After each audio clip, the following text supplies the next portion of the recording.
Bismillahirrahmanirrahim. يا أيها الذين آمنوا ادخلوا في السلم كافة.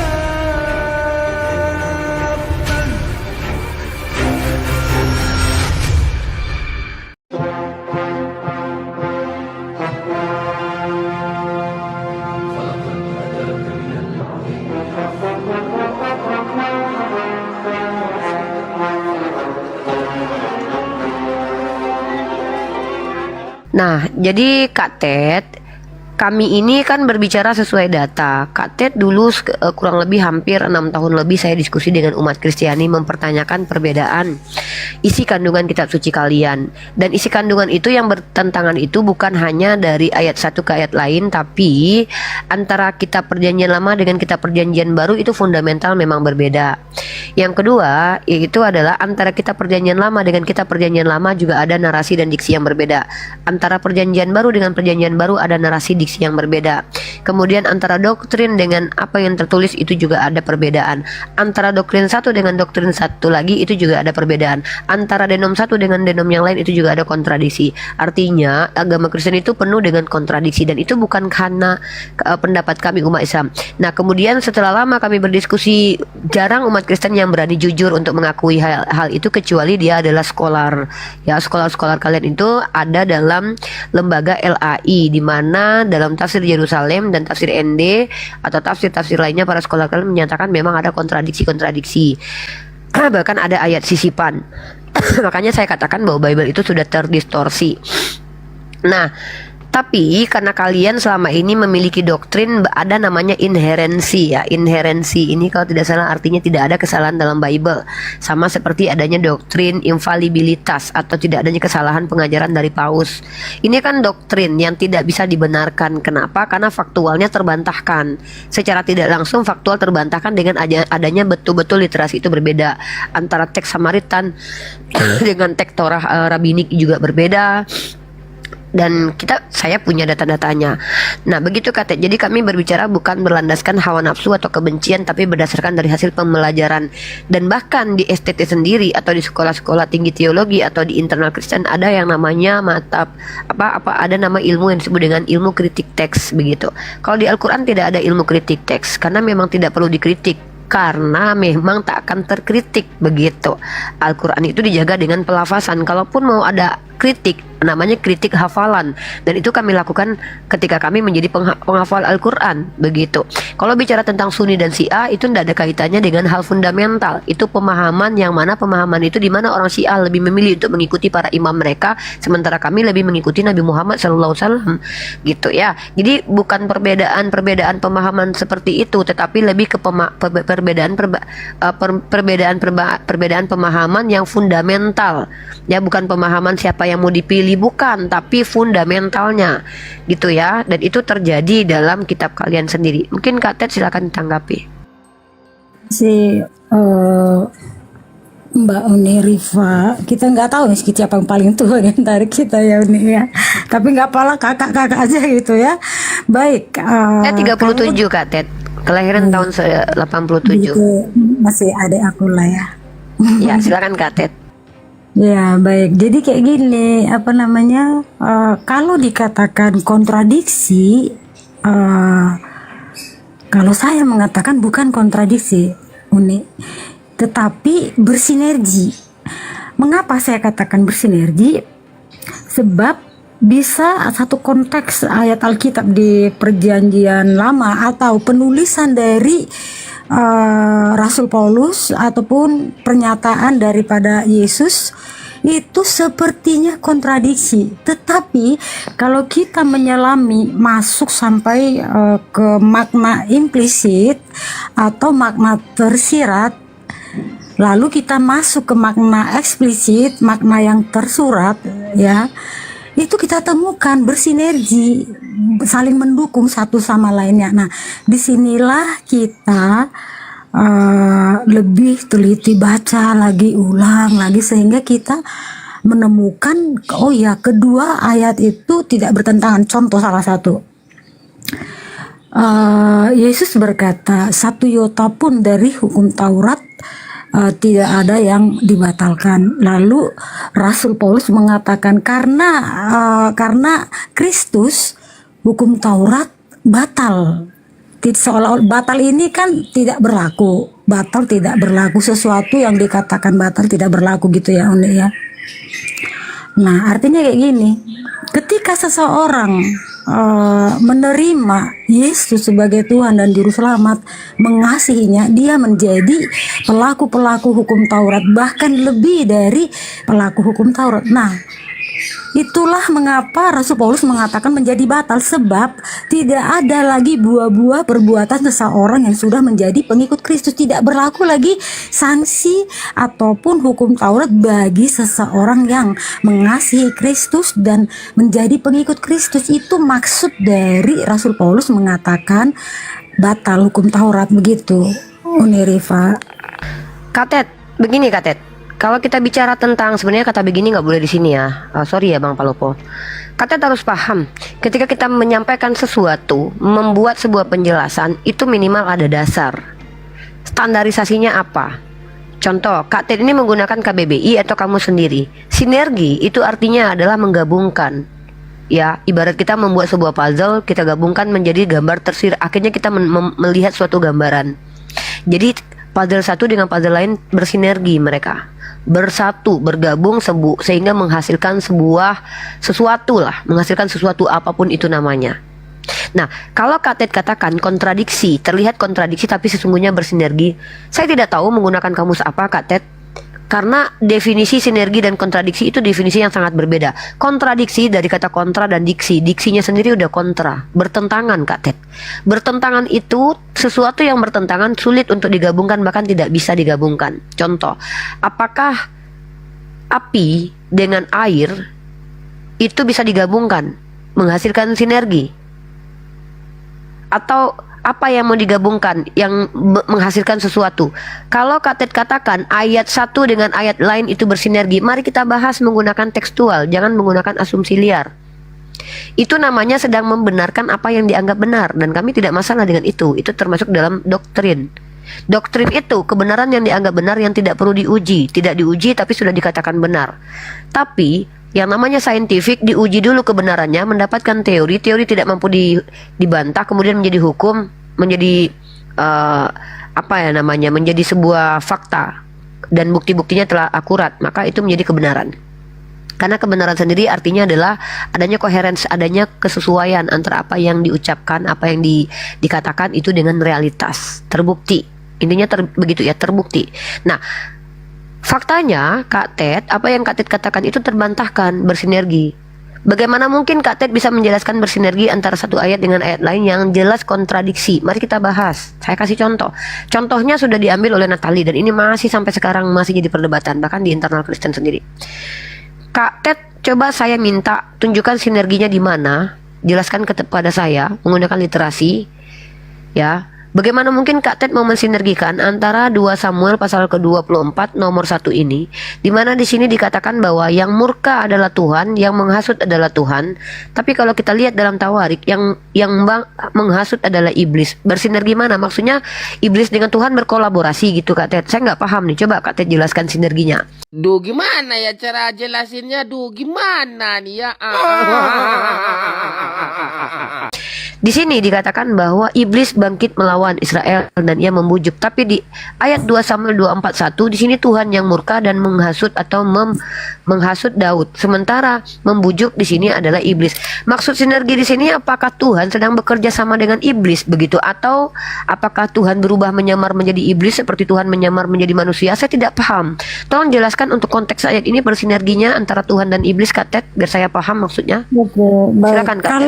Kalau antara kedua ayat yang Uni Rifa bacakan barusan itu tidak ada sinergi, dan itulah fakta keadaan sesungguhnya begitu. Namun di konteks-konteks lain itu ada yang kalau itu bersinergi. bukan sinergi, Itu tidak bersinergi, Uni, tidak ada bersinergi. tapi bisa nggak dikatakan itu kontradiksi?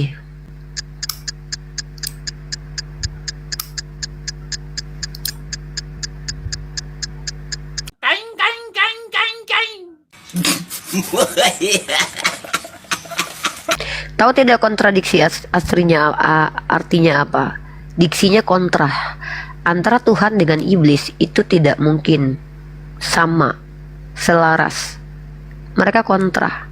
Tuhan representasi semua segala satu kebenaran dan kebaikan. Iblis representasi semua kejahatan dan ketidakbaikan. Nyungsep ke bawah. Tiba-tiba ada 2 ayat yang menjelaskan, menceritakan, dan Kak Ted turun dan saya ditinggalkan begitu saja. Betapa tidak nyamannya diskusi dengan kalian. Kalian selalu begitu. Giliran saya ingin mendapatkan poinnya, kalian turun. Sangat tidak menyenangkan sekali. Itu orang-orang yang lemah pemahaman. Iya nih, karena gini nih, Anda menghubungkan 2 ayat yang memang tidak bersinergi gitu. Jadi Anda mencari hubungan antara 2 ayat yang memang tidak ada hubungannya sama Siapa sekali. yang sedang mencari hubungan yang mengatakan ayat satu dengan ayat lain bersinergi? Itu Ted. Saya hanya membantah argumentasi dari Ted yang mengatakan yang ayat-ayat kontradiksi dalam Bible itu bersinergi. Saya tunjukkan satu contoh. Saya berikan satu contoh. Apakah ini bisa dikatakan bersinergi? Lalu Ted dia mengatakan tidak, itu tidak bersinergi. Artinya terbantahkan sudah. Jadi gini loh, kalau kita bicara fokus satu poin, satu kasus, kasusnya itu jangan melebar kemana-mana. Natali dari tadi menunjukkan kontradiksi in Bible ini. Ayat yang dibawa oleh Natali adalah ayat itu 2 Samuel, ayat 1 Tawarik dan 1 Samuel itu, 2 Samuel itu. Jangan lari kemana-mana. Ketika kita membahas 1 Tawarik dan 2 Samuel, kenapa kalian bahas ayat-ayat yang kalian anggap bersinergi yang lainnya? Jangan membahas masalah yang tidak ada di sini. Gitu loh. Kita bahas 1 Tawarik pasal 21 nomor 1. Di sini dikatakan iblis bangkit melawan Israel dan dia membujuk Daud menghitung. Sementara dalam 2 Samuel dikatakan di situ Tuhan yang murka dan menghasut. Pertanyaan yang muncul adalah sebenarnya siapa sih yang menghasut? Iblis atau Tuhan? Atau dua-duanya benar? Atau Tuhan adalah iblis, iblis adalah Tuhan? Atau iblis pakai Tuhan, Tuhan pakai iblis? Gimana penjelasannya? Silakan dijelaskan. Karena kalau kalian tidak mampu menjelaskannya, maka inilah yang disebut dengan kontradiksi. Kontradiksi itu tidak mungkin keduanya benar. Salah satu mungkin benar, tapi tidak mungkin keduanya benar. Maka pasti salah satu ada yang salah. Kalau memang ada salah satu yang salah, maka terbukti di kitab kalian itu ada kesalahan. Ada orang-orang yang membuat dan menulis tapi salah kaprah. Kalau sudah ada satu kesalahan dalam kitab kalian, bagaimana mungkin bisa dikatakan kitab kalian itu suci? Itu poin kita melebar, kita akan naik up selanjutnya diskusi ya, karena bagi kami umat Islam ada parameter tentang kenapa kitab itu dikatakan suci. Kalau tidak punya parameter, maka apa bedanya Quran dengan Al-Quran? Quran dari kata apa? Kata Quran ayakra'u Qur'anan artinya yang dibaca.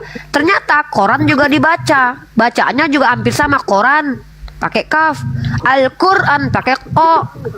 Yang satu lafaznya Arab, yang satu Indonesia. Apa bedanya kalau tidak ada parameter dan standar? Kenapa dikatakan Al-Quran suci? Sama, Bible artinya kumpulan kitab. Kalau ada buku porno yang ditumpuk jadi satu, bisakah dikatakan Bible? Nah, itu kenapa harus ada klasifikasinya, ada perbedaan. Nah, untuk itulah kita berdiskusi.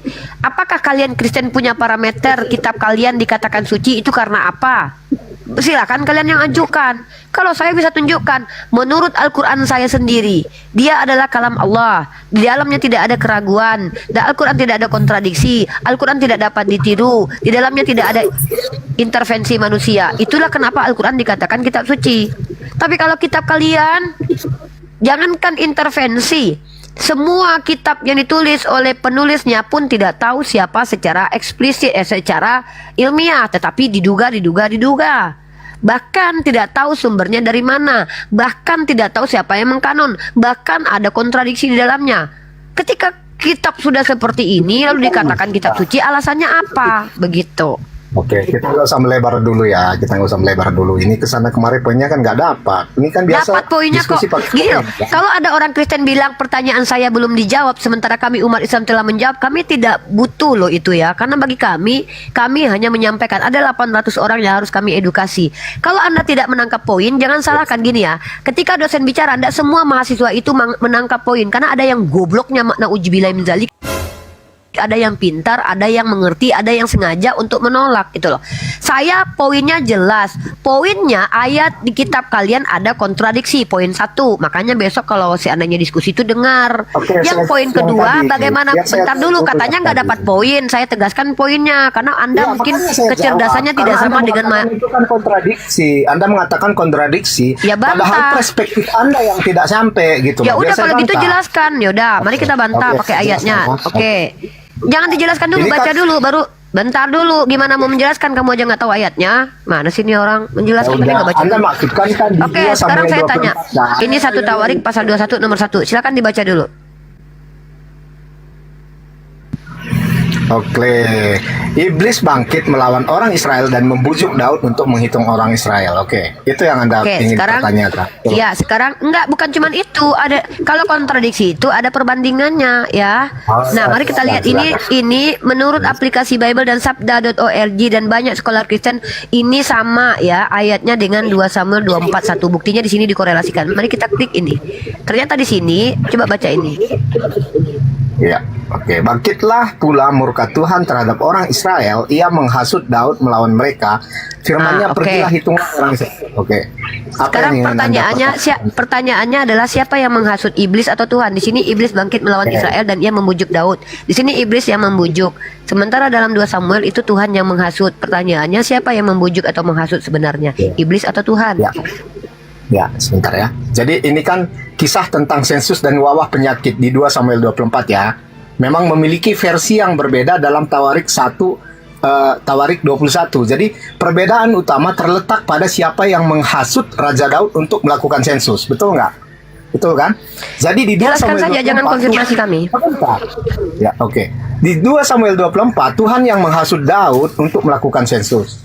Di 1 Tawarik 21, setan yang menghasut Daud untuk melakukan sensus. Jadi, meskipun kedua kitab ini menceritakan peristiwa yang berbeda, perspektifnya ini berbeda. 2 Samuel menekankan bahwa tindakan Daud adalah akibat dari penghakiman dari Tuhan. Sedangkan 1 Tawarik ini lebih menitikberatkan pada peran setan dalam menggoda Daud. Jadi, perbedaan ini tidak harus dianggap sebagai kontradiksi. Kedua perspektif ini mungkin saja benar, tetapi Tuhan dalam kedaulatannya bisa menggunakan setan sebagai alat untuk membawa rencananya. Jadi kesimpulannya, kedua kitab ini memberikan perspektif yang berbeda tentang penyebab sensus, tetapi keduanya sepakat bahwa sensus itu adalah dosa yang mengakibatkan wabah penyakit. Itu yang harus Anda pahami.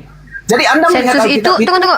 Sensus itu adalah wabah. Jadi Tuhan yang membuat Daud menghitung lalu menimbulkan wabah gitu. Nah, disinilah perspektif yang Anda nggak nyampe kan. Makanya saya katakan Tahu tadi. tidak Jadi, arti perspektif itu?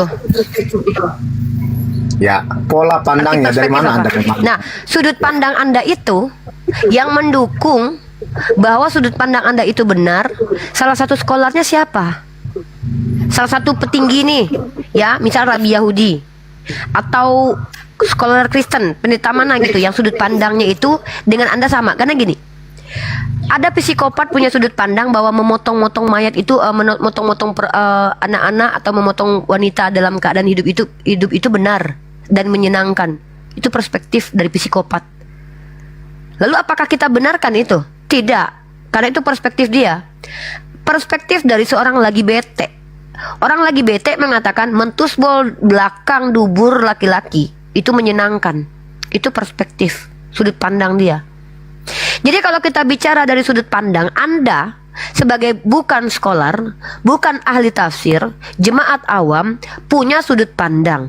Pertanyaan saya, ada nggak orang yang menjadi ahli, scholar, mengatakan antara kitab Tawarikh dengan Samuel ini itu adalah perspektif yang berbeda, bukan kontradiksi? Silahkan dijawab, sebutkan namanya, biar saya cross check.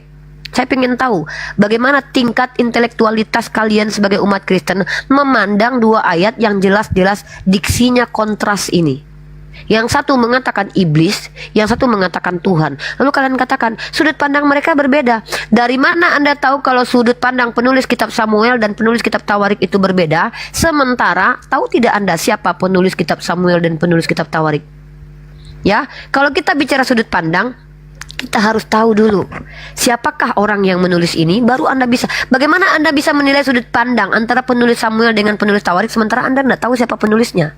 Saya misalkannya menceritakan terkait tentang sudut pandang Ibnu Mas'ud dengan Ubay bin Ka'ab itu berbeda. Saya akan mempelajari karakteristik Ubay bin Ka'ab dan Ibnu Mas'ud. Contoh, Ibnu Mas'ud itu adalah orang yang sudah berumur. Ubay bin Ka'ab, Zaid bin Sabit lebih muda. Maka secara psikologi mereka bisa punya sudut pandang yang berbeda. Karena apa? Gejala emosionalnya bisa dibaca. Yang lebih tua lebih emosional, lebih ego misalkannya. Maka terjadi pertikaian antara Ibnu Mas'ud dengan Zaid bin Sabit. Saya bisa mempelajari sudut pandang mereka. Anda mengatakan sudut pandang penulis kitab Samuel dan sudut pandang Tawarik itu berbeda. Bisa tidak Anda tunjukkan analisanya kepada saya secara ilmiah bahwa penulis kitab Tawarik dan 2 Samuel itu betul-betul sudut pandangnya yang berbeda, bukan mereka salah kutip, salah mendengarkan atau gabrol dalam menulis kitab suci? Silakan dijawab.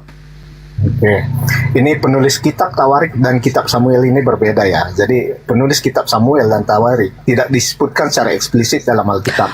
Wait, stop. Jangan dipotong dulu. Jangan dipotong Harus dulu dipotong. dong. Itu yang saya ngomong, butuhkan. saya dengarkan. Giliran saya Oke, ngomong, Anda dengarkan silakan. dulu. Enggak, saya Oke. cuma mau menyampaikan. Teman-teman, saya mau mendengarkan. Silakan diulangi siapa penulis kitab Tawarik dan Samuel. Oke. Namun berdasarkan tradisi Yahudi dan analisis Dulu. Siapa penulisnya? Penulisnya dulu. Penulisnya. Penulis kitab kitab Samuel itu berdasarkan sesuai dengan nama yang tertulis di situ, Samuel. Sedangkan kitab Siapa? penulis Tawarik, Samuel? ya Samuel. Bisa tunjukkan data tidak ada satu scholar Kristen yang mengatakan penulis kitab Samuel adalah Samuel. Jadi kalau Tawarik itu ditulis oleh Ezra, itu tolong analisisnya tunjukkan data. apa, kan gitu. Aduh, datanya dong. Sekarang gini Uni, sekarang gini. Oh my Kita God. ini biasanya Anda Aduh, kalau Bang Palopo, maaf ya, saya nggak mau downgrade. Kalau mendapatkan asumsi liar, Bang, mending saya ngomong sama orang-orang di luar sana yang jelas-jelas mereka juga sekolah teologi walaupun asumsi, tapi masih mending mereka kuliah. Tapi kalau saya nggak tahu kredibilitas seseorang terus saya mendengarkan asumsi nggak pakai data, Bang Palopo gimana dong, Bang Palopo? Apakah saya tidak membiarkan dunia ini ini memang kacau suka, balau? mendiskreditkan orang. Menganggap orang Bukan itu mendiskreditkan, saya itu jujur orangnya. Saya seorang mahasiswi ya. Saya seorang pelajar. Yang saya butuhkan itu adalah ilmu pengetahuan, bukan asumsi liar. Ya, Karena jangankan Anda, dosen saya aja bisa saya debat kalau mereka tidak bicara sesuai dengan data dan fakta. Oke. Sekarang Anda akan mengorek siapa penulis kitab Samuel dan kitab penulis. Iya, saya butuh data, Pak, Oke. bukan butuh asumsi Sekarang liar Anda. Sendiri, penulis kitab Anda, coba Anda tampilkan datanya. Oke, saya tunjukkan. Oke, saya tunjukkan Oke, data ya, Zaid. silakan Oke. tunjukkan data. Tapi ketika saya tunjukkan data dan Anda kemudian saya tuntut menunjukkan data siapa penulis kitab Samuel dan penulis kitab Ezra, kalau Anda tidak mampu, tolong Anda klarifikasikan ke seluruh alam kalau Anda bodoh ya, bilang begitu ya. Bilang ya, kalau saya sok tahu, bilang gitu ya. Saya nggak mau loh. Saya ngambil data, tapi nggak ada gunanya buat saya dan Anda gitu. Ini saya kasih data penulis Al-Quran adalah Zaid bin Sabit ya. Dan tolong Anda sampaikan ke publik kalau Anda tidak mampu menunjukkan data, Anda akui kalau saya gabrul dan sok tahu, bilang ya. Saya nggak mau dong kalau saya seandainya, ini saya capek-capek buka laptop nih. Anda lihat dong nih, perhatikan loh, saya loh yang laptopnya udah saya matikan dan saya hidupkan kembali nih demi perjuangan saya memuaskan keinginan Anda. Padahal saya lebih dulu minta data daripada Anda nggak kasih. Tiba-tiba Anda loncat ke saya untuk minta saya data, padahal data penulis Al-Quran itu udah berkali-kali saya kasih tahu loh. Ya, saya itu menggunakan hadis loh. Hadis ini salah satu sumber primer dari umat Islam. Saya bisa tunjukkan penulisnya adalah Zaid bin Sabit. Nah, jadi ketika saya minta data ke Anda tidak tunjukkan, Anda minta data ke saya tunjukkan, saya dapat apa? Coba, saya dapat apa? Bisa nggak Anda tunjukkan ke saya data? Bisa nggak? Loh, saya nggak dapat apa-apa kok. Loh, kok kalau kita, ini gimana nih sebenarnya ini? Saya kok buang-buang waktu ya di sini ya? Kalau kita, Saya kenapa buang-buang waktu? Sebentar. Kalau Anda mau membuktikan data yang Anda Saya tidak mau membuktikan. Saya minta bukti dari Anda bahwa apa yang Anda sampaikan itu ada literasinya. di sini kalau tidak mau membuktikan. Saya minta kepada Anda literasi bahwa penulis kitab Tawarik adalah Ezra. Penulis kitab Samuel adalah Samuel. Ya, betul. Tunjukkan kepada saya buktinya. Ya mana datanya dulu? Kita sama-sama buka data. Saya buka data, Anda buka data. Oke, Enak sekarang saja. tunjukkan ya. Anda tuduh saya Ya, Sebentar. sama-sama. Anda sebutkan siapa penulisnya, oke? Zaid bin Sabit. Zaid bin Sabit. Gimana datanya? Anda sekarang Ada dalam hadis ini saya loh. Kok ini saya lagi buka loh, minimal saya ada usaha loh buka. Saya sudah buka, Ini saya ya. buka ini hadis Anda mana? Anda mana? Tunjukkan juga. Iya. Iya. Hadis lagi Loh. data Anda. Loh, Jadi hadis itu apa? Loh, Hadis apa coba? Hadis itu Hadis ini kalau kita apa? korek lagi 200 tahun setelah kematian Nabi Anda, kalau kita korek Nah, hadis. Anda yang tidak punya data mengkritisi hadis saya, Anda sehat nggak sih? Waras sedikit dong.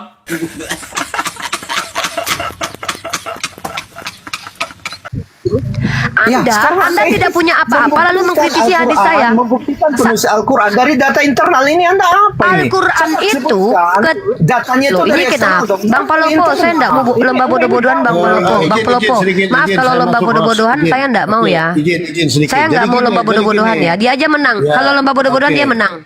Baik. Jadi begini, apapun data yang dibawa oleh Uni maupun itu hadis, apa itu kan ada tesisnya. Nah, tolong Pak kebenaran bantah bahwa oh itu salah loh, ini datanya gitu loh. Silakan Uni.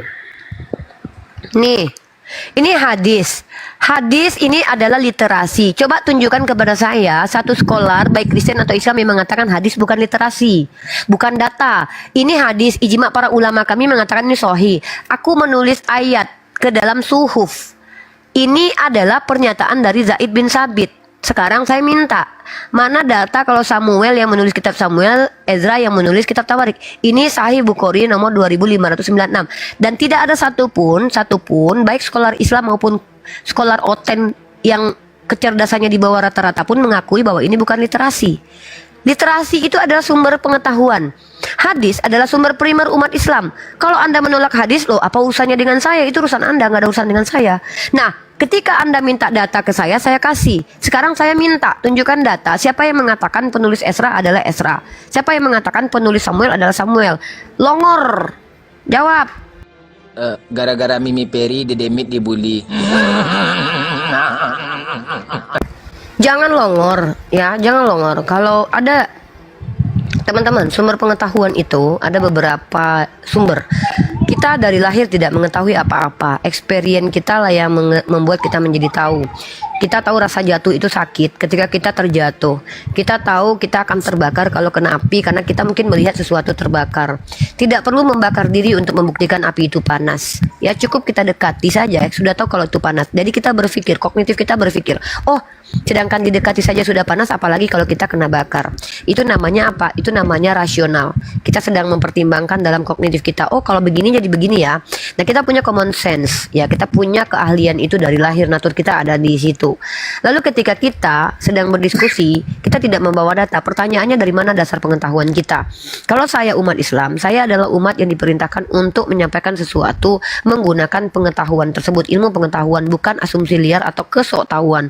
Kalau tidak ada datanya, tidak ada sumbernya, lalu tiba-tiba kita mengklaim, itu namanya kita sok tahu, bukan tahu tapi sok tahu, dan itu berbahaya buat peradaban. Apa yang terjadi kepada peradaban kalau ini dibiarkan? Penyesatan berjamaah akan terjadi kalau kita bicara tanpa data. Ini akan menjadi doktrin berkepanjangan. Apa itu doktrin? Kebenaran yang dianggap benar. Kebenaran yang dianggap benar ya. Kebenaran yang dianggap benar. Sesuatu yang dianggap benar, Sesuatu yang dianggap benar yang tidak diuji lagi untuk pembuktiannya. Itu namanya doktrin. Apakah salah dengan doktrin? Tidak salah.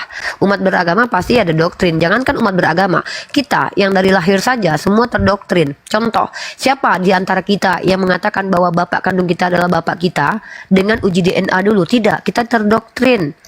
Yang beritahu kita kalau itu bapak kita siapa? Mama kita. Emang kita lihat ketika mereka menikah? Emang kita lihat ketika mereka bersetubuh? Tidak. Siapa yang bisa membuktikan sperma yang masuk ke rahim ibu kita adalah sperma bapak yang kita bilang bapak itu? Ada yang bisa buktikan? Itu akan dilakukan ketika kita melakukan tes DNA. Apakah setiap kita yang mengaku bapak kandung kita adalah bapak kita uji tes DNA? Tidak. Lalu apakah salah dengan doktrin? Tidak salah. Tapi ketika klaim statement yang memang harus diuji secara saintifik itu tidak teruji, maka jangan katakan itu kebenaran. Ya, sama penulis kitab Samuel dan penulis kitab Tawarik dikatakan Samuel dan Ezra. Siapa bilang? Apa buktinya? Ya, begitu cara kita berdiskusi. Kalau saya bisa mengatakan, apa metode untuk mengetahui bahwa Zaid bin Sabit adalah penulis kitab Al-Quran, penulis Al-Quran, melakukan pendekatan uji riwayat, uji informasi. Saya katakan bahwa hadis itu tingkatnya lebih tinggi daripada sejarah, karena sejarah tidak memiliki sanad, sementara hadis memiliki sanad. Ada mata rantainya. Perawinya itu jelas orang yang bahkan harus dilihat profilnya. Sejarah Mantan penjahat, mantan penipu, ketika dia sekolah tinggi menggunakan metode-metode ilmiah dan dia mampu menunjukkan fakta-fakta dengan apa yang dia lakukan, apa yang dia uji, itu bisa menjadi benar loh walaupun dia mantan penipu. Tapi dalam Islam itu tidak berlaku, karena para ulama, perawi hadis, mereka juga bukan dilihat dari ilmunya, tapi dilihat juga dari akhlaknya. Kalau ada indikasi bahwa orang itu ingatannya lemah, dia pernah berdusta, maka klasifikasi hadisnya masuk ke ranah doif, lemah. Bahkan satu ulama itu yang mempersaksikan ulama itu bukan dirinya sendiri, bukan dia yang mengulamakan dirinya, tapi ulama lain juga bersaksi bahwa dia layak dikatakan sebagai ulama. Ini ilmiah. Para dosen diangkat dari dosen itu oleh orang-orang yang memiliki kredibilitas mengangkat mereka jadi dosen. Saya uji tesis, uji skripsi itu lolos oleh validasinya dari dosen-dosen saya. Artinya secara ilmiah saya bisa diakui kredibilitasnya sebagai scholar kalau telah diakui oleh para scholar senior. Ini ilmiah. Maka hadis kami ini yang kalian katakan bukan literasi, Bapak menggundul. Ini adalah data yang bahkan kaidah ilmiahnya lebih tinggi daripada sejarah. Saya bisa buktikan itu. Mari kita kupas tuntas. Tunjukkan satu kitab sejarah, buku sejarah ke hadapan saya.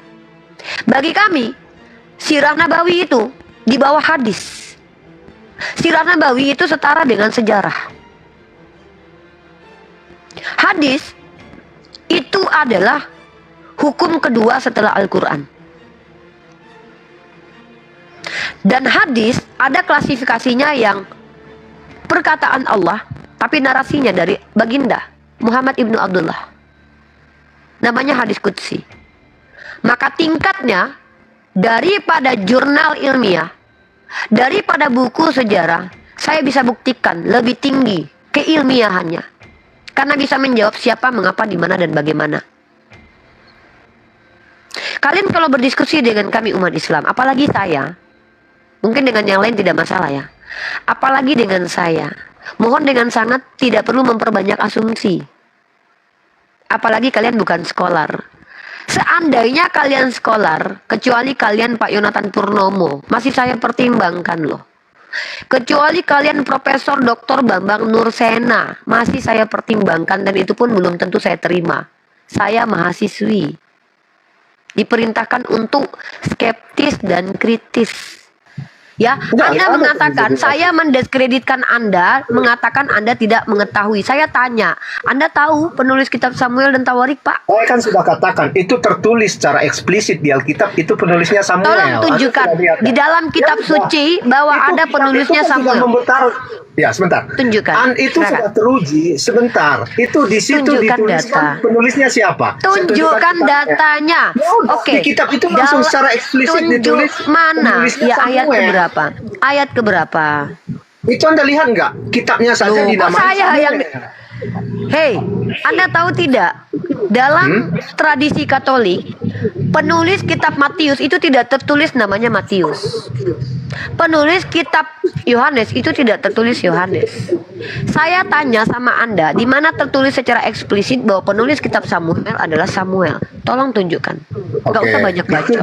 Bentar. Di Torah kitab Yahudi, Yudaisme itu dituliskan Samuel. Itu menjadi bukti bahwa itu adalah.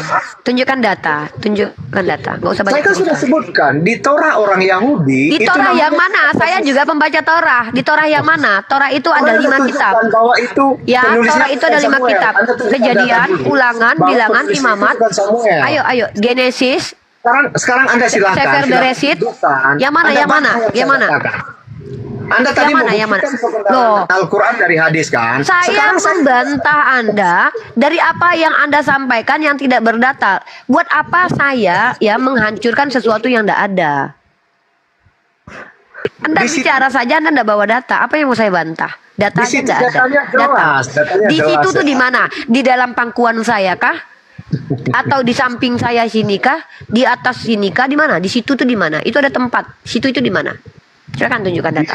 Kitab Torah Ya, di mana? dituliskan. Ya, kitab itu Torah yang adalah mana? Kitab Torah. kitabnya Samuel. Kitab Torah yang mana? Kitab Torah itu ada 5 kitab. Yang mana? Anda tahu kan? Anda nggak tahu? Biar saya perjelas kalau Anda nggak tahu. Siapa bilang kalau kitab Torah itu punya Kristen? Di mana? Saya tanya di kitab Sefer Beresit atau di mana? Coba. Di mana, Min? Saya kan sudah katakan di kitab Torahnya orang Yahudi. Iya, di dikatakan mananya? Di mananya? Woi. Inilah Kristen kadrun. Kitabnya itu. Iya, di kitabnya mana? itu. Di kitab mana? Kitab apa? Kitab Enggak. Anda tahu Bilangan, nggak Torahnya Ulangan. orang Yahudi. Di situ, Kalau Anda di tahu, situ. Di situ. Oh, Di situ. Di situ pokoknya. Saya tahu nggak kalau ngomong sama anak-anak itu ya kayak anak saya Gini gitu ya. sekarang gini. Itu bahkan lebih eksplisit loh kalau Dari seandainya tadi bicara tuh lebih nyambung. narasi Uniripa ini memang agak berbeda ya. Karena kenapa? Dikatakanlah Loh, kenapa orang saya harus sama-sama Kristen Anda? itu- Saya bukan bernarasi kok, saya mengkonfirmasi kok. Iya, tapi Anda kan tidak berdata sebenarnya. Dima, Gini. kok tidak berdata? Iya, tidak Woi, berdata jangan Anda. gini loh, jangan permalukan Dengarkan diri dulu, Anda. biar Saya saya ngomong menunjukkan dulu, nanti hadis. Lalu Anda bilang tidak berdata. Ya sudahlah ya, saya nggak peduli dengan Anda. Saya tanya, data Anda mana? Nih analoginya seperti ini loh. Anda nggak pakai baju, nggak pakai celana dalam, bertelanjang bulat, lalu Anda menyalahkan orang. menunjukkan Ih, nggak pakai jilbab, nggak pakai dari jilbab. Padahal hadis. saya jelas pakai jilbab. Coba tunjukkan Anda data ketawa. eksternal. Ih, nggak pakai. Loh, data Coba Anda tunjukkan data eksternal. eksternal. Tunjukkan kepada saya kekristenan itu hadir dari data eksternal. Ada nggak? Oke. Tunjukkan kepada saya Yahudi itu ada dari data eksternal. Tunjukkan. Ada. Tunjukkan. Contohnya, Tunjukkan. keberadaan Contohnya apa? Yesus bisa kita lihat dari sejarah. Ya sejarah mana? Apakah- Coba sejarah mana? Sejarah mana ini, woi? Sejarahnya bukunya apa? Penulis sejarahnya siapa? Coba tunjukkan. Ya, penulisnya. Keren ini, berdasarkan mantap ini, ya. datanya. Ya, Ya, sebentar. mantap ini. Nanti giliran Anda menunjukkan di mana keberadaan Isa ya. Oke?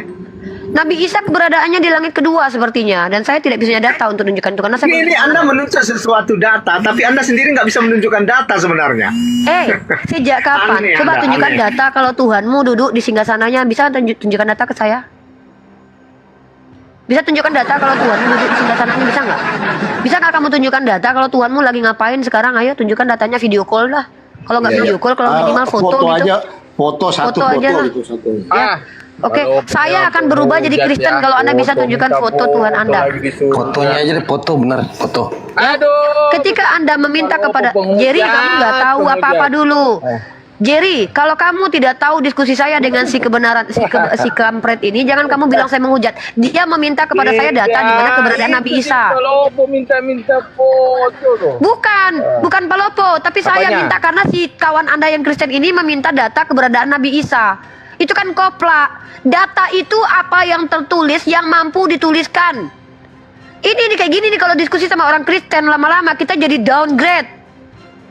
Saya minta data pernyataan bahwa penulis kitab Samuel itu adalah Samuel, penulis kitab Tawarik adalah Ezra. Itu harus ada data. Kenapa? Kalau nggak dari mana dia tahu? Dari mana dia tahu? Kalau nggak tidak ditunjukkan data, artinya dia sok tahu. Saya tunjukkan data dari hadis. Penulis ke Al-Quran itu adalah Zaid bin Sabit. Si kampret ini minta ke saya, tolong tunjukkan di mana keberadaan Nabi Isa sekarang. Sekalian aja kau minta tunjuk kepada aku di mana keberadaan Allah sekarang. Bentar dulu. Diam Jerry, saya harus emosi kepada Anda. Anda baru masuk tiba-tiba nggak tahu substansi diskusi lalu mengatakan orang penghujat. Ini kan framing fitnah. Nah, lalu kemudian saya tanya sama si kebenaran. Oke, kamu minta sama saya keberadaan Nabi Isa. Tunjukkan foto keberadaan Yesusmu. Bisa nggak? Ini namanya kopla. Ini diskusi debat kusir. Tanya sama temenmu itu yang Kristen itu yang mengatakan minta data keberadaan Nabi Isa, kan goblok namanya itu. Salah kalau dia minta. Ya udah kalau gitu saya juga tidak salah minta data keberadaan Tuhanmu. Di mana Tuhanmu? Fotonya ada nggak kalau dia lagi duduk sekarang? Iya, dia bilang kok berapa kali dia datang dari surga gitu loh. Mana coba. Iblis juga turun dari surga. Apakah setiap yang datang dari surga adalah Tuhan? Iya. Aduh. Kalian kalau diskusi ya, tolong jangan memperlihatkan kebotolan kalian. Lelah kami lihat kalian dengan kebotolan kalian. Saya mau diskusi dengan Mbak Uniri pas saya mau bawa data deh. Nggak mau saya Sama saya, kalau tidak bawa data mending nggak usah ngomong. Ngapain saya menghadapi kalian yang nggak bawa data? Siap. makin cantik kalau marah-marah ternyata Nuni Rifa. Pak Jerry, di sini kita sudah dewasa Pak Jerry ya, bukan anak Iya, kecil lagi. Dan kita ditonton oleh 1,0 K orang. Betul. Yang nonton, Pak, kalau Anda kumpulkan orang di lapangan 1000 itu banyak loh. Di situ ada Iya, anak kecil, ada orang yang tidak terpelajar, ada orang terpelajar, ada Makanya dosen, saya ada bilang, Kapolda. kan. Bisa jadi ada anggota dewan di sini yang nonton kita loh. Iya. Dan Anda, kalian umat Kristen mempertontonkan, diam dulu Pak, ya. 1,1 orang yang menonton di sini adalah orang-orang rakyat Indonesia kita yang berbagai macam ya kognitif mereka, daya tangkap mereka, ilmu mereka itu beragam. Ada di sini yang nonton jangan-jangan dosen, ada yang nonton di sini jangan-jangan mahasiswi dan mahasiswa. Tanggung jawab kita berbicara itu bukan dari kognitif sendiri karena kita belum tentu benar, itu namanya subjektif. Kita tunjukkan data. Kalau mau adu data nanti kita adu data. Kita Ya, perbandingkan antara koran dengan Bible baru cocok. Siap. Nanti saya bawa data deh, nggak mau lagi Bahkan saya naik jurnal ilmiah pun lebih tinggi daripada Bible karena Bible itu penulisnya tidak jelas. Oke, saya tunjukkan datanya dari eksternal. Iya. Tapi kan tidak bisa dibatalkan bahwa Bible itu kitab suci. Loh, Nggak bisa dibatalkan. itu kata Anda, silahkan. Itu urusan kalian. Kalian tidak mau membatalkan, itu nggak ada urusan dengan kami. tidak Saya bisa bicara di sini bukan dibatalkan. tidak bisa dan atau tidak bisa atau bisa. Saya bicara di sini perkara benar atau salah. Benarkah, Nanti saya salahkah, itu yang saya bicarakan. Oh, ini Perkara Rifa baik dan benar. buruk itu subjektif. Benar Ibu Rifa mah benar. Saya nanti mau bawa data. Bukan Kak. masalah saya benar atau tidak. Kalian di sini punya tanggung jawab sebagai umat Kristen. Kalian sedang membuktikan bahwa kalian adalah orang yang tidak belajar. Ciri-ciri orang tidak belajar, tidak mampu menunjukkan sumber pembelajarannya. Saya bisa buktikan saya belajar. Minimal saya membaca hadis. Hadis ini salah satu sumber internal Islam. Nah, agama-agama itu data-datanya bisa ditarik dari internet. Ya, karena apa? Kalau kita minta eksternal untuk mengakui agama itu mustahil. Tapi kalau kita bicara tentang tokoh peradaban, bahkan Adam itu hanya ada dalam kitab suci. Tidak ada sejarah yang mampu membuktikan Adam itu ada, karena dia tidak tercover dari sejarah. Sejarah itu adalah salah satu cabang ilmu di mana manusia menggunakan metode-metode ilmiah untuk menjelaskan apa yang pernah terjadi. Bahkan ilmu arkeolog pun silakan Anda cross check, Anda boleh lihat di jurnal ilmiah definisi etimologi dan terminologinya arkeologi itu apa. Arkeologi itu adalah ilmu yang mempelajari jejak-jejak peninggalan orang-orang terdahulu dan Boleh itu pun nggak saya tidak bertanya, absolut. Sebentar. Galak. Ya, arkeologi saja adalah ilmu pengetahuan yang mempelajari sisa-sisa peninggalan dengan uji laboratorium, dianalisis oleh kognitif manusia, oleh kemampuan manusia yang terbatas ini, itu pun berdasarkan penafsiran. Tidak pernah yang namanya absolut. Karena kalau absolut itu kita punya teleportasi, kita berteleportasi dulu pergi pindah alam. Kita punya pintu kemana saja dulu kita foto. Itu pun zaman sekarang jangankan tafsiran, foto saja bisa dusta karena bisa diedit. Ya, betul. Paham ya? Dengar dulu nih, dengar. Foto saja sekarang ini di era 2024, tahun 2024, foto saja Bisa yang diedit. bisa dulu dikatakan akurat bisa diedit, apalagi Ya. ilmu pengetahuan itu bersifat dinamis. Anda Ya. tahu, semakin berkembang zaman akan semakin ditemukan metode-metode baru. Nah, pertanyaan saya, metode ilmiah hadis, adakah salah satu ulama, ilmuwan, scholar yang membantah keilmiahannya? Tunjuk kepada saya, baru kalian bisa untuk membantah hadis ini adalah literasi yang valid. Saya mau bertanya satu saja kepada Uni Rifa. Boleh tidak? Anda kalau cuma bertanya 1001 pertanyaan nggak apa-apa, tapi kalau menjelaskan sama saya Satu pakai aja, data. satu. Kalau nggak diam. Nggak mau. Tugas saya kalian banyak memang banyak. bertanya seharusnya. Oke, satu aja. Buktikan bahwa Tuhan itu ada. Ya, bukti Tuhan itu ada adalah keberadaan saya dan keberadaan Anda. Karena kita bermula. Tidak bisa.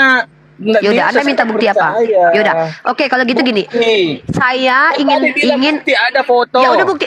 Saya sudah buktikan. Anda tidak terima. Sekarang saya mau tanya, bukti apa ya? Tuhan ada di mana?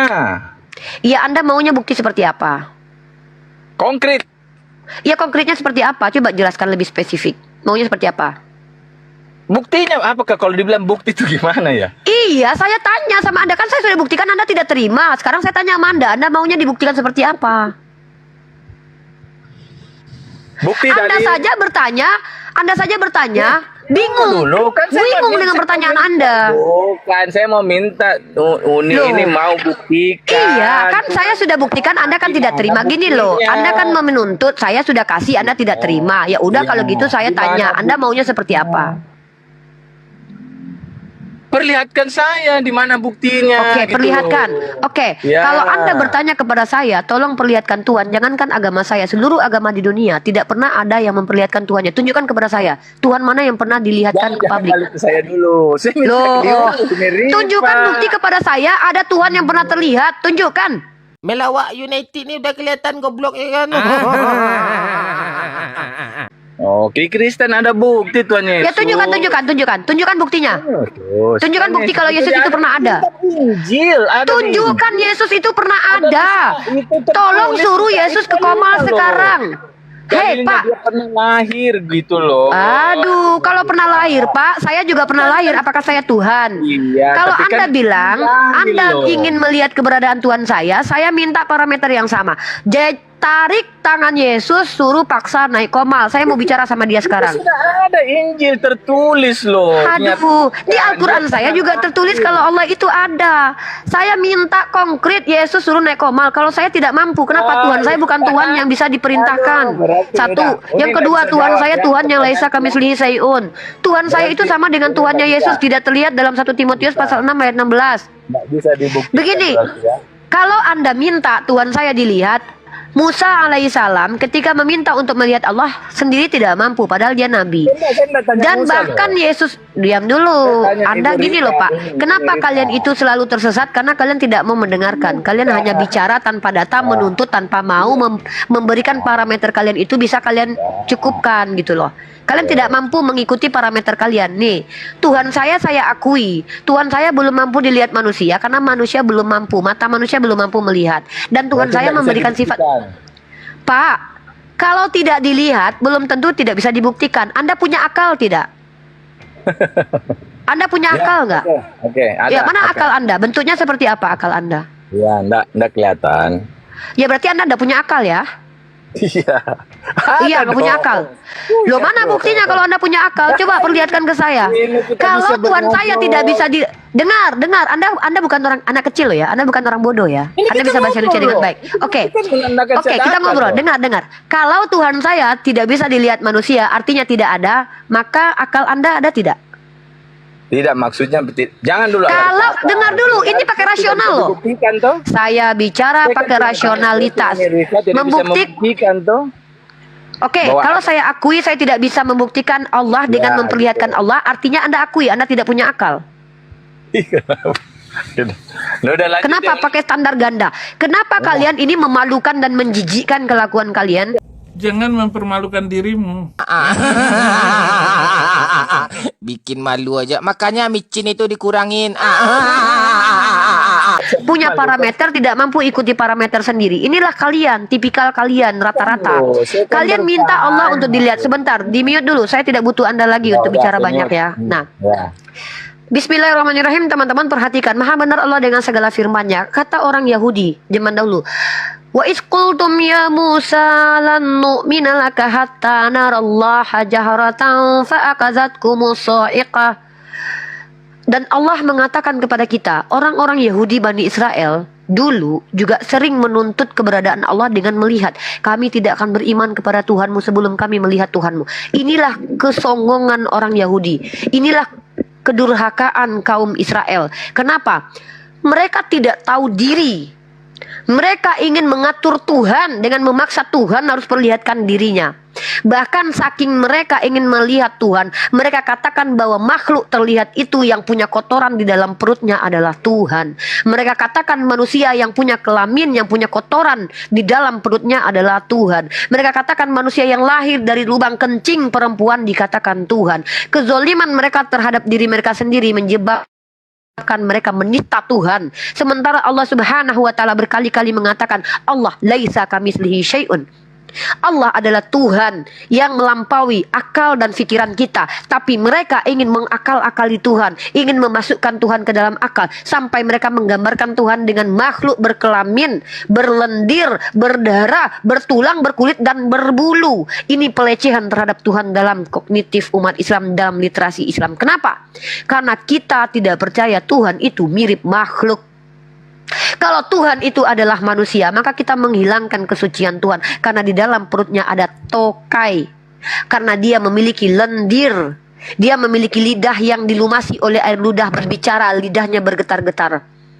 Bayangkan, Tuhan membutuhkan lidah, Tuhan membutuhkan selaput otak, Tuhan membutuhkan kelamin, Tuhan membutuhkan darah untuk mentransfer energi, untuk mentransfer protein yang dimakan oleh Tuhan. Tuhan butuh darah ini mengalir di tubuhnya. Bayangkan teman-teman, nista sekali umat Islam kalau mengatakan Tuhan itu adalah makhluk. Kalau mereka mengatakan Tuhan mereka makhluk, silahkan. Tapi kita umat Islam, kenapa kita berlindung kepada azab Allah dari kata-kata dusta ini bahwa Tuhan adalah makhluk? Karena Allah adalah Tuhan, bukan makhluk. Dia adalah Khalik. Lalu ketika Jerry sama seperti Bani Israel, sama seperti si Tegar Tengkuk, meminta untuk melihat Tuhan, kesombongan yang hakiki dari selaput matanya, yang jangankan melihat Tuhan, andai dia tatap matahari yang sekarang sedang terik, itu matanya bisa rusak. Tiba-tiba orang seperti ini mau melihat Tuhan. Apa kelayakan Anda melihat Tuhan? Ketika saya minta data konkret Tuhan yang pernah lahir, tolong Tuhanmu yang pernah bangkit hari ketiga itu, tolong suruh ke sini. Bisa Anda? Sudah Tolong lewat suruh ke sini. masanya. Tolong suruh ke sini. Umi, Tolong suruh. Saya tidak mau. Saya mau standar. Sudah membuktikan bahwa dia itu ada. Dia datang menjadi manusia, bahwa dia itu Coba membuktikan. bahwa dia itu tunjukkan ada. bukti kalau ada pernyataan Tuhan jadi manusia. Coba.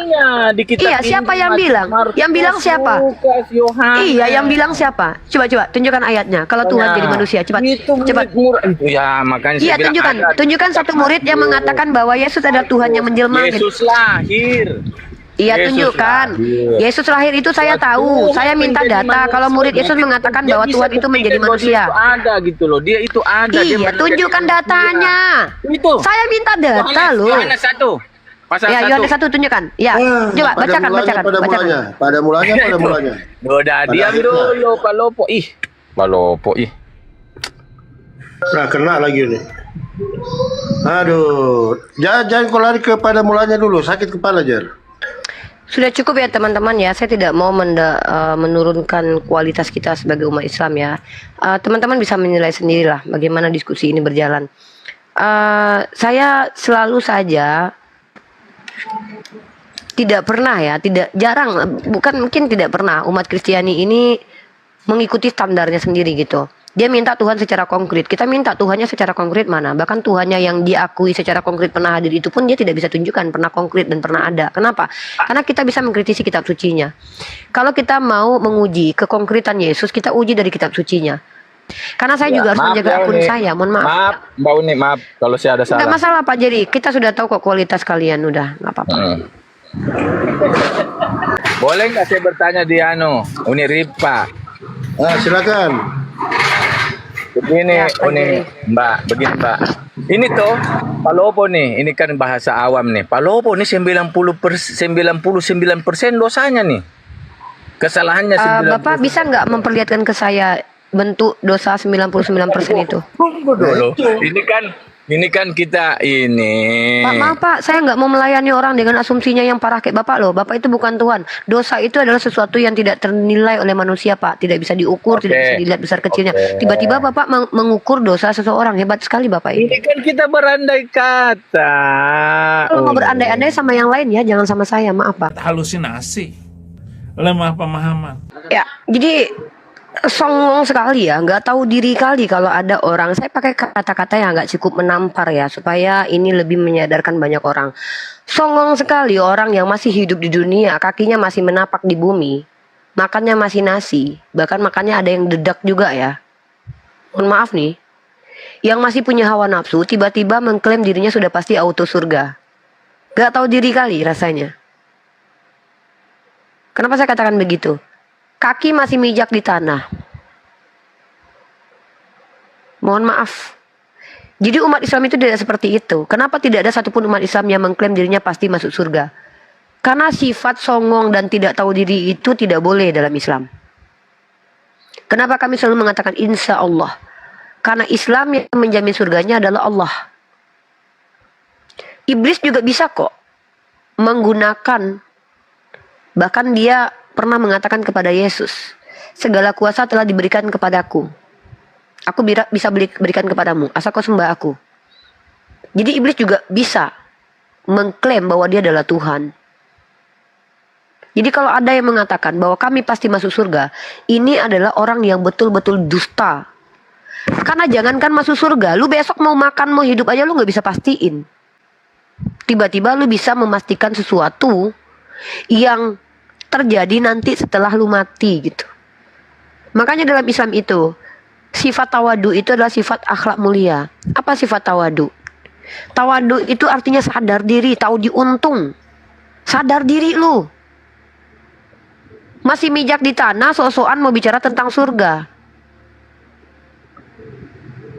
Di Islam itu, semua orang-orang beriman di-trigger untuk memperbaiki diri setiap hari. Kalau orang sudah merasa masuk surga, itu akan menghilangkan motivasi untuk memperbaiki diri. Itu secara psikologis. Karena yang namanya motivasi dan motif, diam dulu, saya belum selesai. Nanti kalau saya sudah selesai baru Anda bicara. Yang namanya motif dan motivasi itu ada di dalam intern kita. Motivasi bisa kita bagikan, motif ada di diri kita. Ketika seseorang bicara bahwa gue pasti masuk surga, bisa nggak kau buktikan?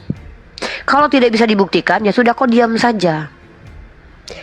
Jangankan besok kau buktikan dirimu masuk surga. Bisa kau buktikan kalau kau besok itu betul-betul hidup? Bisa kau buktikan nggak sekarang? Nah, ini kenapa umat Islam itu tidak pernah mengklaim dirinya pasti masuk surga. Kenapa? Dalam ranah psikologis, dalam sudut pandang para ilmuwan yang mengkaji psikologi perkembangan, anak kecil itu diberikan motivasi, diberikan trigger. Salah satu motivasi adanya reward atau penghargaan. Akan adanya ancaman dan kemarahan. Perhatikan zaman sekarang, tahun-tahun sekarang, di mana guru tidak boleh lagi memarahi anak murid. Lihat akhlak para murid sekarang, betapa kurang ajarnya kepada guru. Karena sudah tidak lagi diberikan ancaman, kalau kamu begini nanti begini ya. Jadi mereka sudah tidak peduli lagi. Di sekolah mereka bebas mau pegang handphone, karena tidak mau mengikuti aturan lagi. Ini manusia. Lalu tiba-tiba ada manusia yang mengatakan kita pasti masuk surga. Kalau seandainya kamu sudah pasti masuk surga, ngapain lagi kamu hidup di dunia ini? Itu logika sederhana. Jangan banyak bacot. Oh, saya tunggu waktunya aja. Bullshit. Surga dengan dunia itu tidak ada banding, tidak setara bandingannya. Surga itu tempat terindah mestinya, kecuali surga kalian tempat yang membosankan. Wajar kalian tidak mau mati. Ya, karena kalian sudah tahu bahwa surga kalian itu tempatnya membosankan. Jadi kalian puas-puaskan dulu di dunia ini. Karena setelah kalian mati, kalian masuk surga yang sangat membosankan. Kalau kami umat Islam sudah dipastikan masuk surga, saya dulu lebih baik mati loh. Saya lebih baik mati loh. Ngapain saya di dunia ini? Ya, jadi ketika ada orang yang mengatakan bahwa saya pasti masuk surga, saya pastikan itu dusta. Kecuali dia nabi. Karena kalau nabi itu dia mendapatkan informasi dari Tuhan. Kecuali kalian nabi. Kalau kalian betul-betul bisa memastikan diri kalian masuk surga, Allah Subhanahu wa taala berkata dalam Al-Qur'an. Coba kalian minta mati. Kalau betul surga itu untuk kalian. Al-Qur'an katakan begitu. 1400 tahun lalu Allah saya sudah men-challenge kalian yang sok-sokan ngaku paling masuk surga ini ya. Al-Qur'an saya sudah katakan. Bala, tidak kata Allah. Allah katakan tidak kata Allah. Ya, karena Allah akan membalas sesuai dengan perbuatan kalian nih. Saya kasih datanya ya. Dari mana saya tahu? Dari Al-Quran. Nih, saya akan bacakan Al-Quran surah Al-Baqarah ayat 111. Ini Al-Quran pemberitahuan spiritual saya ya, dari Tuhan saya. Dari Tuhan saya kepada Nabi saya itu tidak ilmiah, karena tidak bisa masuk konteks ilmu. Saya tidak punya metode, tapi dari Nabi saya ke saya itu ilmiah. Saya bisa tunjukkan nanti keilmiahannya. Bismillahirrahmanirrahim. Ini nih perkataan orang-orang seperti Jerry ini.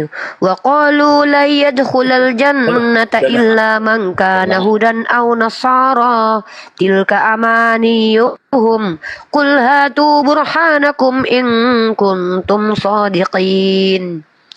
Yahudi dan Nasrani berkata, sekali-sekali tidak akan masuk surga kecuali orang-orang yang beragama Yahudi dan Nasrani.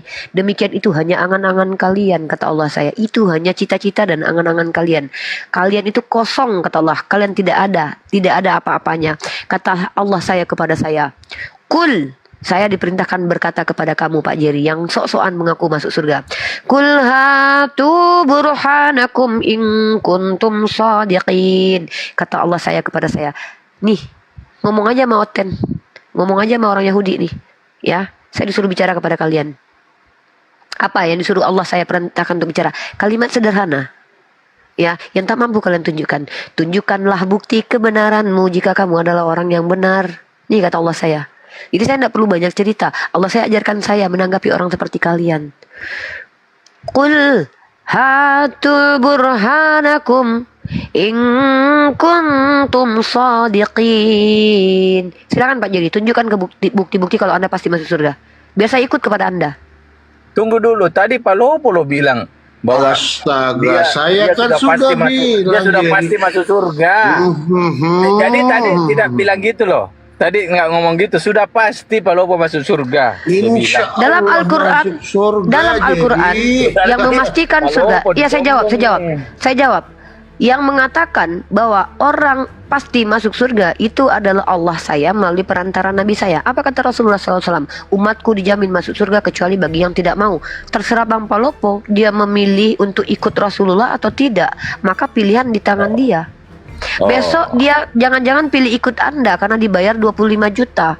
Saya tidak pernah bisa menjamin itu. Astaga, Pak Lopo. Na'udzubillah min zalik, siapa yang bisa menyangka Bang Palopo tiba-tiba didatangi sama pendeta, dibelikan pajero dan rumah. Tiba-tiba dia besok memilih. Siapa yang bisa pastikan itu?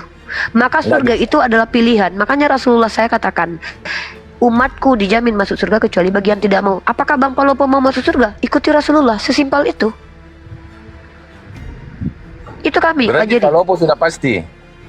Allah pastikan Pak Palopo masuk surga kalau dia mengikuti kriteria. Wa basyiril ladzina amanu wa amilus solihat anna lahum jannatin tajri min tahtihal anhar, kata Allah saya. Berikan kabar gembira kepada orang beriman dan beramal soleh. Jadi Pak Palopo harus ikuti syarat. Saya harus ikuti syarat. Haji Yesus harus ikuti syarat. Semua umat Islam harus ikuti syarat. Apa syaratnya? Beriman dan beramal soleh. Clear? Gitu kami. Ya, Tanpa jadi kami amal nggak saleh. boleh sok-sokan.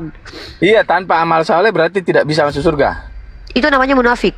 Beriman tapi tidak melaksanakan amalan soleh. Iya, maksudnya Mengikuti tanpa perintah Tuhan amal itu. soleh. Oh iya, jelas. Kalau Anda beriman tidak beramal soleh namanya munafik. Dan orang munafik tempatnya sama seperti orang kafir. Neraka. Yes. Pak Lopo neraka lu. Loh, dari mana Anda tahu kalau Pak Palopo tidak pernah beramal Dia soleh? sombong Anda kan, sudah dia pastikan loh, dia pastikan. Apa loh, definisi dia sombong? pasti Coba. dia. Apa definisi? No. Dalam Islam apa definisi sombong? Silakan jelaskan. Angkuh. Jangan pakai parameter Anda. No, Angkuh. bukan. Itu beda. Apa? Sombong Apa? dalam Al-Quran, sombong dalam hadis, Ya, konteksnya apa itu? adalah orang yang menolak kebenaran seperti Anda dan orang yang merendahkan orang lain seperti Anda. Astaga. Iya. Dalam Islam sombong begitu.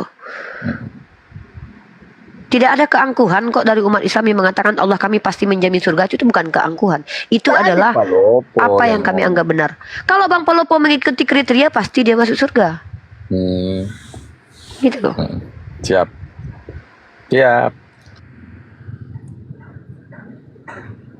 Lanjut Bang Palopo. Tanya lagi Jer. Apa?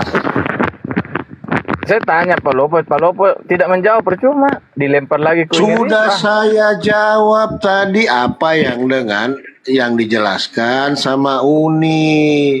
Ya, Di betul. dalam Al-Quran kami sudah dipastikan yang tadi Betul, dibilang, pastikan. tapi sebagai, dengar dulu, inilah kau tidak pintar. Ya. Tetapi sebagai manusia, siapa yang bisa sangka? Hari ini saya beriman kepada Allah, hari ini saya percaya bahwa Nabi Muhammad SAW adalah Nabi yang terakhir. Besok-besok saya tidak bisa tahu. Iya kan? Saya nggak tahu loh. Hari ini oke lah saya bersaksi tentang itu. Tapi besok siapa yang tahu? Perut saya masih di depan barang ini kan, kaki saya masih berpijak. Terus datang. Maksudnya apa? Maksudnya apa ngomong gini nih? Maksudnya apa ngomong gini? Artinya tidak ada kepastian bagi setiap manusia. Gitu loh artinya itu. Karena kita tidak ada kepastian tidak kalau ada masuk surga. kepastian bagi manusia. Semua manusia jadi bukan bagi saya aja. Makanya Uni tanya, kalau kau masuk pasti sudah masuk neraka surga, ngapain kau nggak mati aja? Kan gitu. Tidak, jangan begitu. Kalau mau minta mati lain lagi. Tetapi kepercayaan kita di dalam Yesus kita sudah ditebus. Jadi kita tidak mengalami maut lagi. Gitu. Tidak dikuasai oleh maut artinya. Maksudnya apa itu? Tidak dikuasai oleh maut. Aduh takut sih kalau ngomong denganmu. Ini Ripa. Gini Pak, kalau Anda itu benar, Anda tidak perlu insecure. Kalau Anda bilang kalau menjadi orang Kristen itu tidak kena maut, maksudnya apa? Coba jelaskan Pak. Bukan, maksudnya ini maut tidak menguasai kita lagi. Ya maksudnya mati tidak menguasai kalian. Maksudnya kalau sudah jadi Kristen nggak mati gitu. Mati, tetapi Terus? tidak dikuasai selama-lamanya oleh maut. Karena kan Maksudnya apa? Ujung kematian itu kan adalah maut yang kita hadapi. Iya, maksudnya apa? Ya, tetapi- Maut dalam makna apa? Maut dalam kematian itu loh. Ya kematian itu kan dalam Kristen ada dua, kematian jasmani dan rohani. Yang mana? Iya, maut. Maut yang mana? Ya maut yang mana? Yang kita mati itu kan kita lalui maut. Tetapi kita tidak dipegang oleh maut, tidak terikat oleh maut. Kita sudah terbebas dari maut. Jadi maut tidak menguasai. Saya tidak Jadi paham ini penjelasan Anda Tunggu ini dulu, Pak. makanya yang Saya tidak ngerti. nggak Coba paham, jelaskan tapi lagi lah. nggak Mungkin paksa sama Bang supaya- Jibril mungkin. Silakan Bang Jibril. Aduh. Assalamualaikum warahmatullahi wabarakatuh. Salam warahmatullahi wabarakatuh. Lanjut Bang. Intermezzo sebentar boleh nggak? Nggak saya Silakan lagi. mau ngobrol sama Bang Jerry. Bang Jerry. Waalaikumsalam. Ada kebenaran juga itu Bang Jibril. Oh siap, dia sih ya. Bang Jerry ini ada foto-foto keren nih Bang. Kalau Bang bisa lihat, keren ya. Ini siapa yang buat Bang? Ini dari Google aja saya dapat. Karangannya Jadi- yang buat? Dari Google aja, dari Google. Anda ada ditulis di situ pembuatnya. Tadi sih ada, nanti saya bisa tunjukin source-nya. Tapi pertanyaan saya satu Bang dari semua foto-foto ini nih. Iya.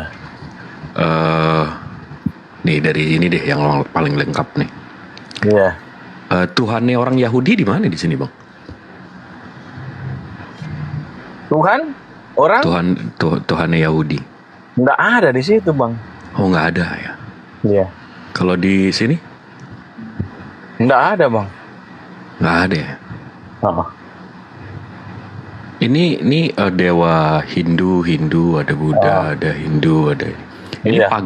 pagan semua nih. Kok abang Iya. bangga sih ada di sini Bang? Hah? Tuhannya.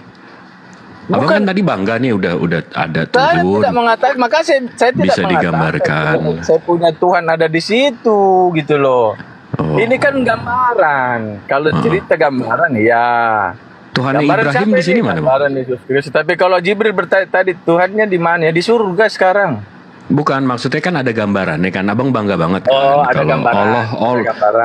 Allah saya nggak kelihatan. Ini itu Tuhannya Bang Jerry kelihatan. Iya.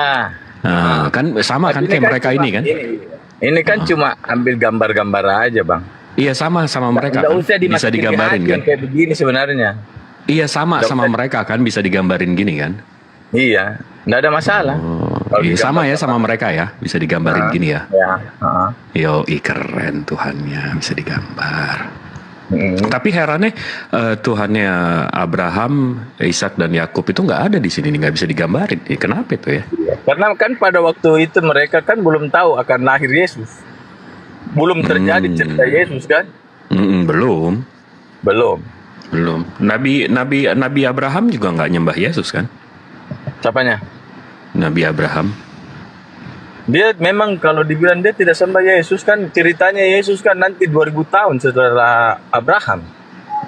Belum lahir ya Tuhan ya.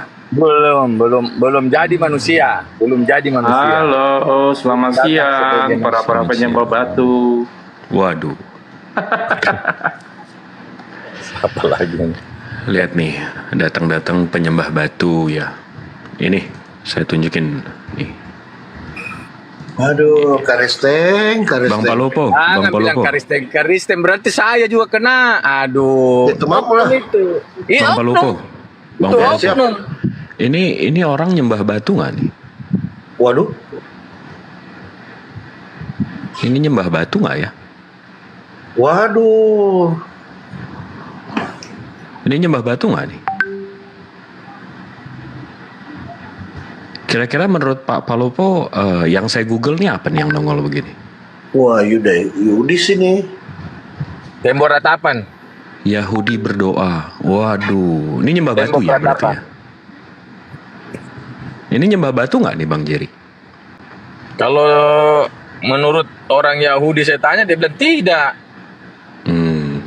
Yesus itu agamanya atau keturunan mana itu? Kalau Yesus dulu ceritanya dia sebagai manusia beragama Yahudi dia. Oh, berarti Yesus nyembah batu gitu ya? Apa gimana nih? Saya bingung nih. Bukan, dulu kan ini kan orang dia bikin tembok ratapan karena sudah hancur itu anunya, bait sucinya. Bait Mereka sucinya. kan sebenarnya- iya. Bait- Abang itu kan tahu nggak bait suci. kalau mereka punya bait suci, mereka disuruh ngapain di bait sucinya? Aduh, saya tidak tahu karena itu kisah juga 2000-3000 tahun lalu dan saya juga baru ada sekarang dan saya juga Kristen, jadi saya sudah tidak. Mau saya kasih tahu nggak kalau mereka punya bait suci mereka ngapain? Apanya? Kalau mereka Kalau punya saya bait sih suci, enggak perlu lebih kita angkat Perlu ini yang lain. edukasi, ini room edukasi perlu. oke. Boleh nggak Mungkin Bang gini, Palopo? ya udah. Kita jam lagi, Kalau kita perlu. perjam lagi. Sabar, Ya Jen, udah, sabar, silakan. Kalau Anda Jen, perlu ya. Oke. Ya, Mungkin perlu Ya, kalau edukasi. Anda perlu, silakan. Jerry itu orangnya terbuka dia, yang mana perlu dia. Terbuka dia mau belajar. Dia mau belajar. Kenapa? Sabar dulu, Jen. Sabar dulu. Ini kan kita edukasi. Ajaran para nabi itu ada kiblat apa gimana sih, Bang Jibril? Silakan. Oh, ini dia Bang. Jadi kalau kiblatnya kan sekarang ke sini. Menurut mereka, kalau mereka punya bait El yang dihancurkan di tahun 72 Masehi kalau nggak salah. Nah, kalau saya buka Sefaria ini bahasa Hebrew, artinya library atau perpustakaan. Kalau saya buka kitab Yahudi yang tentang fikih mereka namanya Misnah Sukah, di nomor 5-nya ini ada tulisan original teks mereka. Habis itu saya pengen translate nih. Ini kalau mereka punya bait El, itu mereka disuruh ngapain ya? Setiap hari mereka mengelilingi altar 1 kali dan berkata, Tuhan tolong selamatkan kami, Tuhan berilah kami kesuksesan. Merujuk ke Mazmur 118:25. Rabi Yehuda berkata bahwa mereka akan berkata, Anifaho, tolong selamatkan kami. Dan pada hari itu, hari ke-7 Sukot, mereka akan mengelilingi altar sebanyak 7 kali. Oh, disuruh tawaf rupanya kalau mereka punya bait El. Pada saat keberangkatan mereka di akhir festival, apa yang akan mereka katakan, ini indah bagimu, altar itu indah untukmu.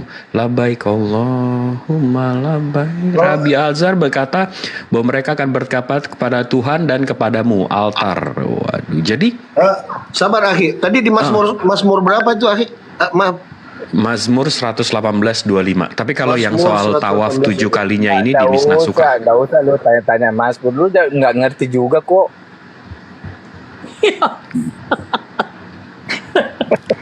Nggak, balik lagi ke tadi. Kalau ada yang bilang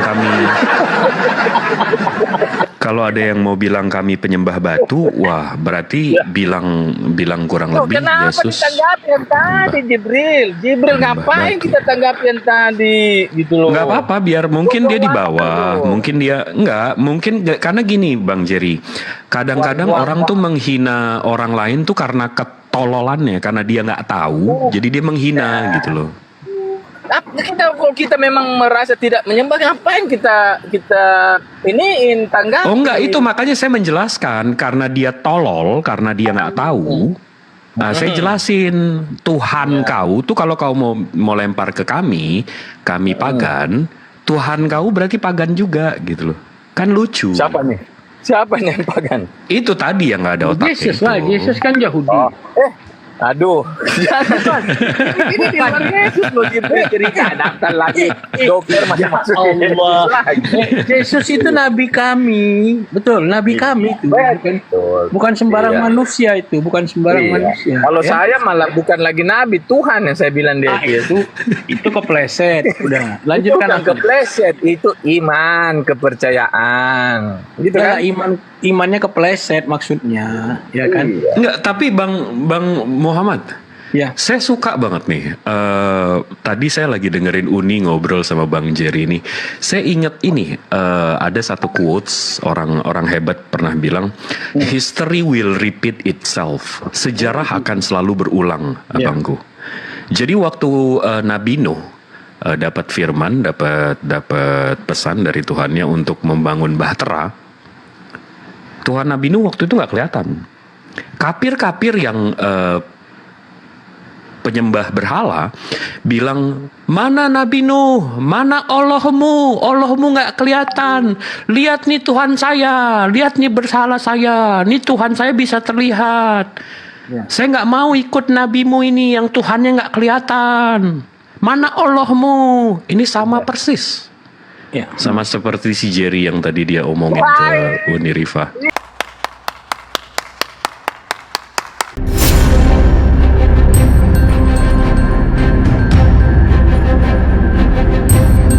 The religion of Jesus was Islam. Because with Allah, there is only one religion. He says, Inna dina indallahi Islam.